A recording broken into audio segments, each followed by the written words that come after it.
होती है। यहाँ का राजा मैं हूं। दुनिया वाले मेरा नाम करिया डाकू कहा करते हैं, लेकिन इस करिया डाकू के छोटी बहन की नाम सुबिया नटिन है।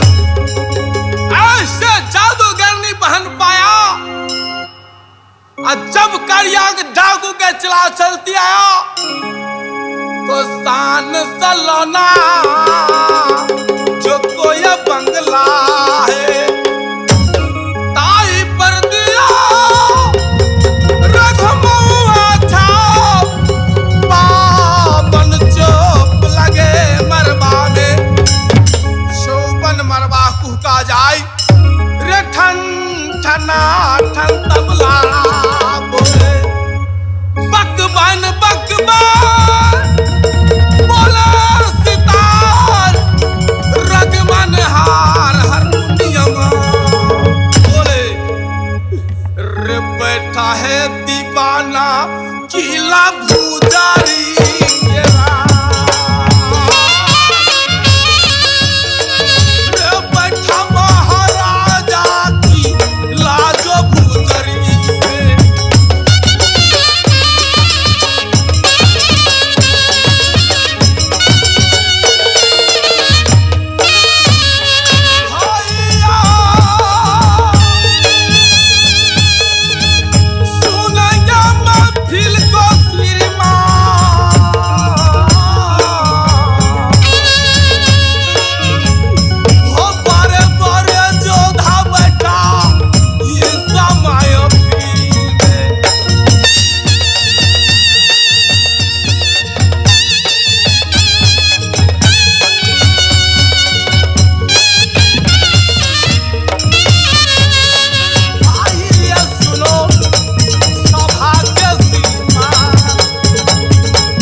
नटिन ऐसे जादूगिरनी है जो उनके ही डर से दुनिया थर थर कांपती। वैसे एक करिया डाकू का नाम जब सुनते हैं तो उसको मां कहते हैं बेटा सो जाओ नहीं तो करिया डाकू आ जाएंगे। रे करिया या डाकू नाम से थर दर्द का प्यार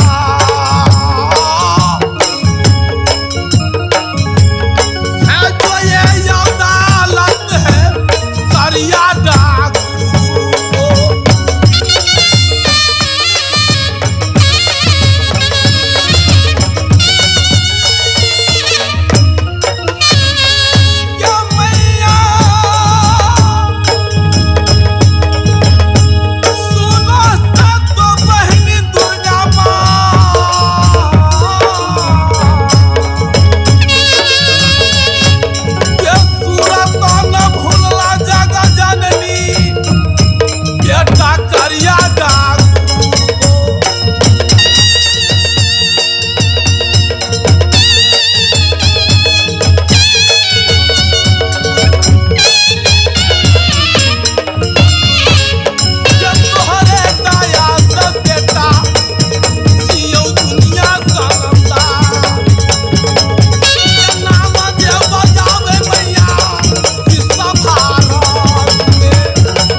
इसी समय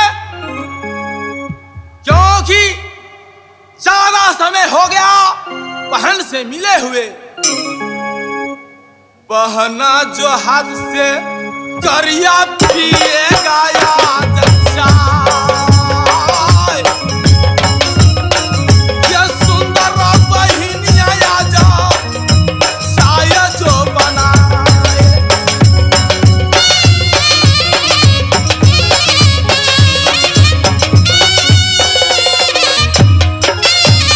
ये बहनी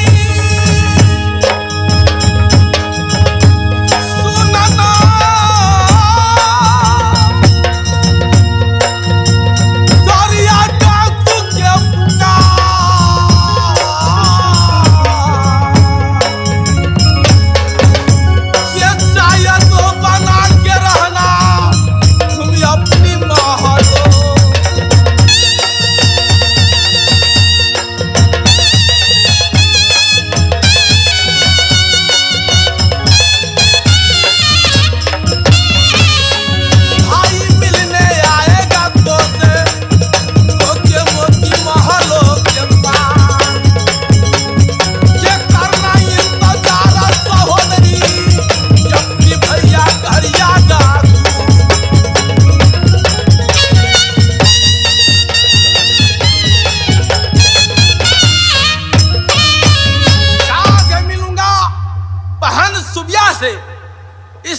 पिएंगे। तो मैं जा रहा हूं, जा रहा हूं।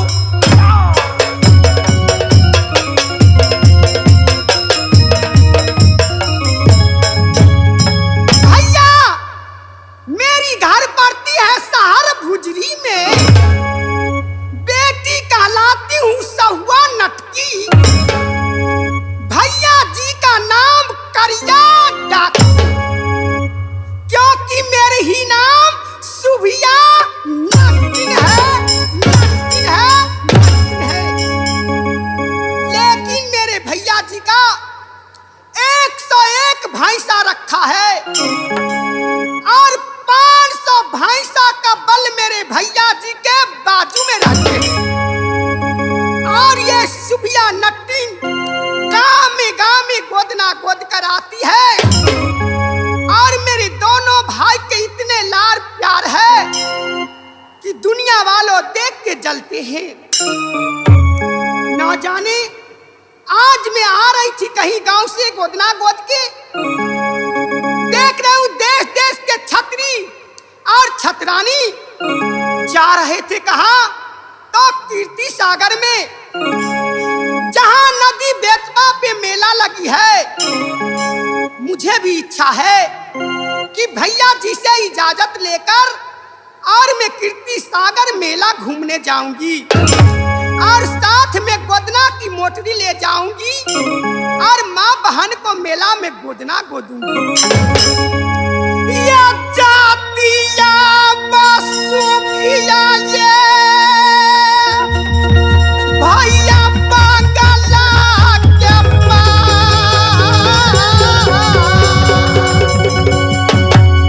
हेलुंगिया इजाजत के दिशा हो अपने भाई।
बचलैया यही नटिनिया यही छौरिया अरे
मेरा बहन शुभिया को इंतजार करते हैं।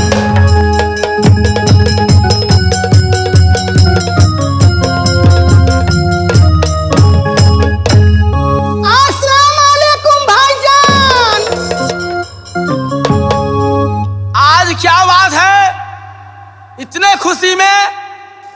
ए भाईजान, आज आपको मैं उदास देख रही हूँ। क्या बात है? काहे के उदास बैठल है भैया हो? आज कौन सा नगरी में तुम गोदना गोदने गई थी? ए भैया, ओ गाँव में ना गेल डालिया लइका बा सब बड़ा खच्चर बदमाश रहल। माई बहिन के खोदा पार के चल लिया।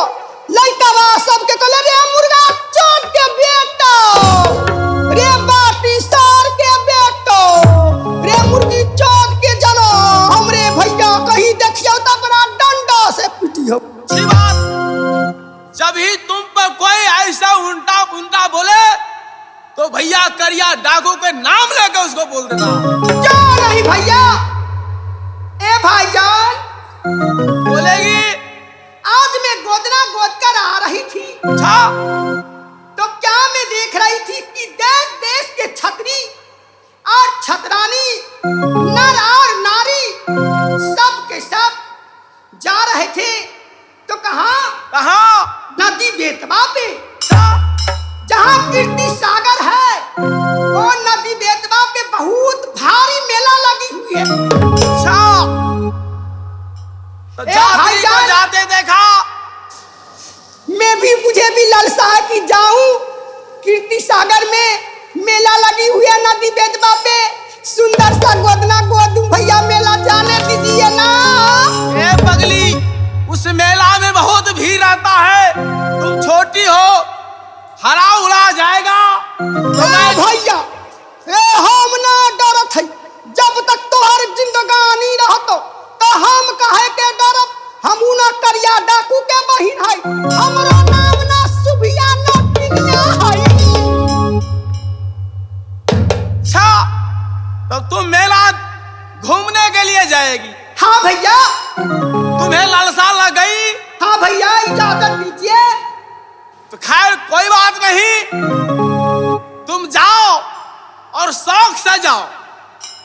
लेकिन भैया अगर कोई छेड़खानी रास्ता में करब तो खबर हम जना देब।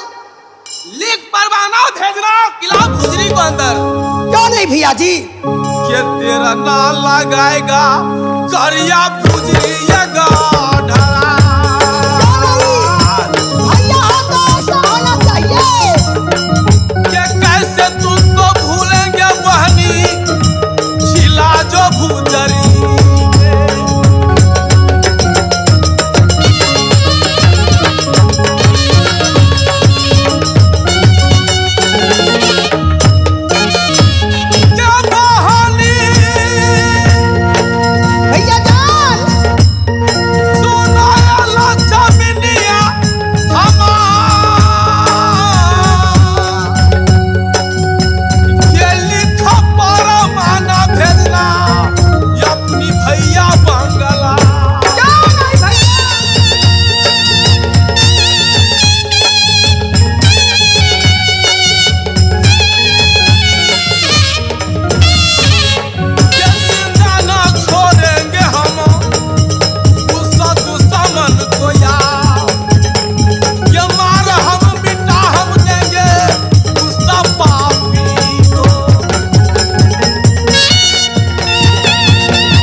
भैया कया डाकू के भेजना।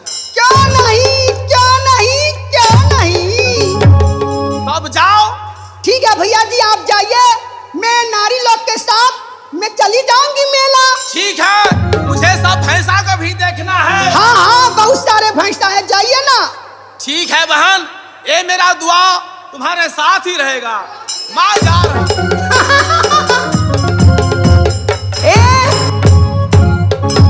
अरे भैया होना चाहिए तो करिया डाकू जैसा, और बहन होना चाहिए तो शुभिया नटी जैसा। अब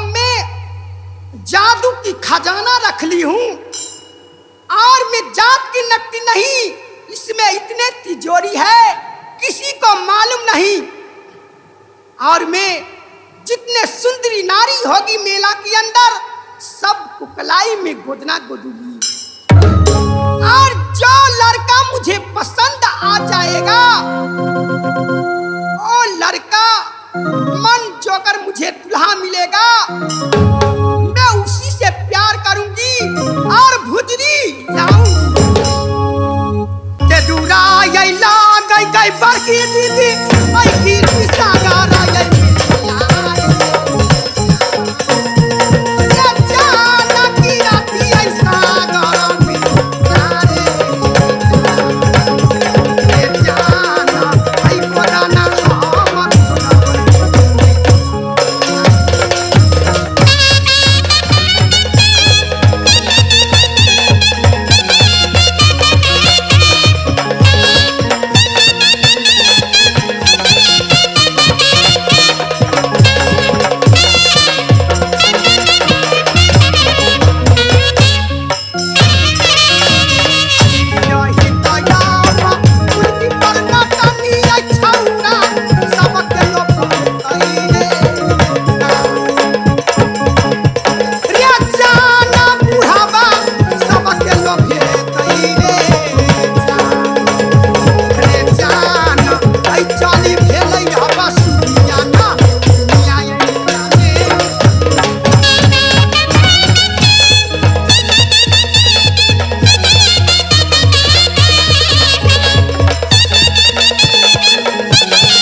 हमारा जय जय बहिनी बहिनिया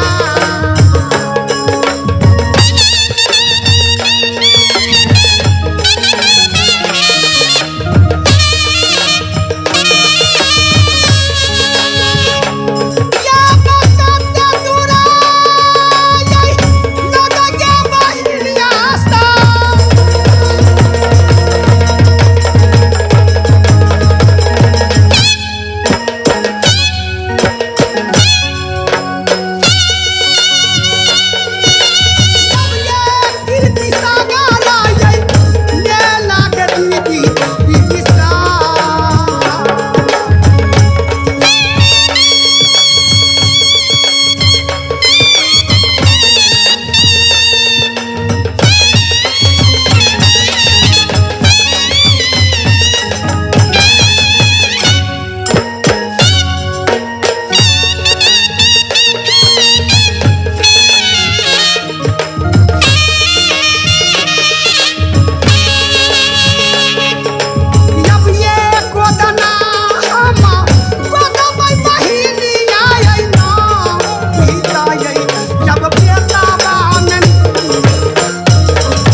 सुन रही हूँ कृति सागर मेला लगा है, मुझे बहुत लालसा किया है कि मेला घूमना है।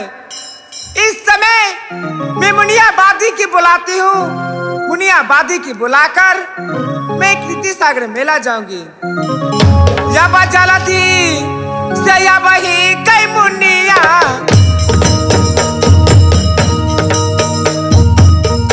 रानी के यही महलिया में चलती से ये वही के मुनिया या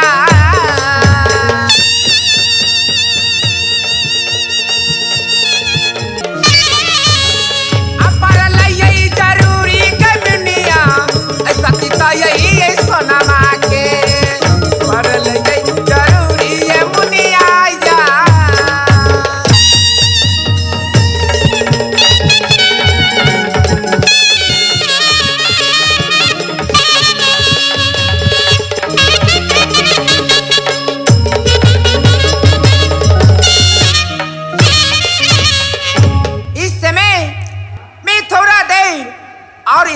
करती मुनिया बादी के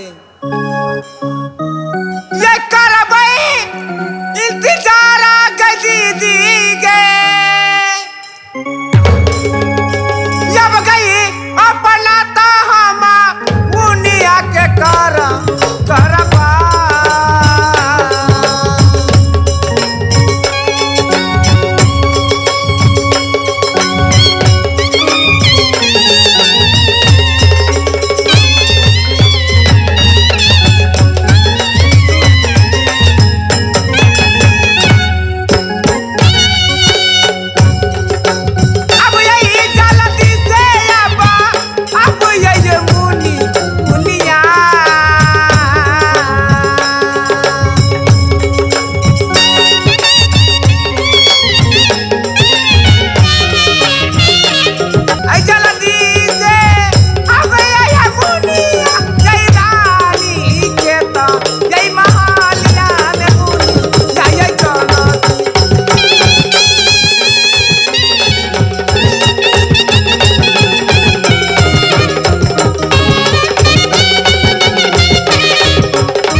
इतना देर क्यों लगा दी मुनिया?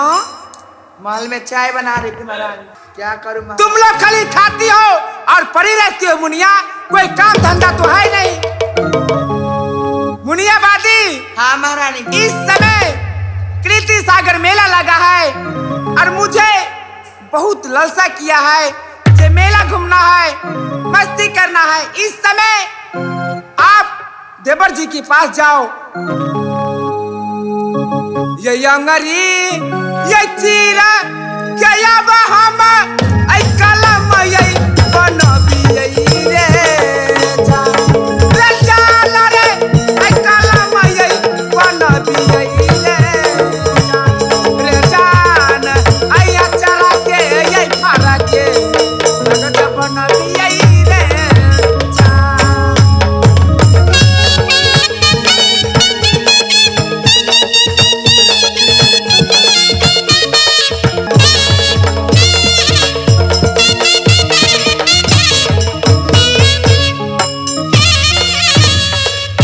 अखिया के काजल के सियाही के काजल ये बनबी रे जान रे जान रे आई काजल ये बनबी रे जान रे जान आई अंगरी के ये छिले के कलम बनबी रे जान।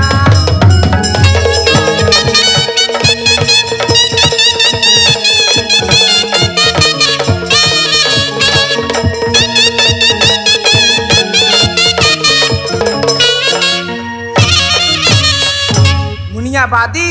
हाँ महारानी जी। इस समय डील करने का, सोचने संवरने का विचार नहीं है। इस समय एक खत जाकर देवर जी को दे देना। महारानी जी आपको जल्दी आती है। ठीक है महारानी। जा मुनिया बादी। ये चाली हाँ माँ भेली यही गई दीदी सा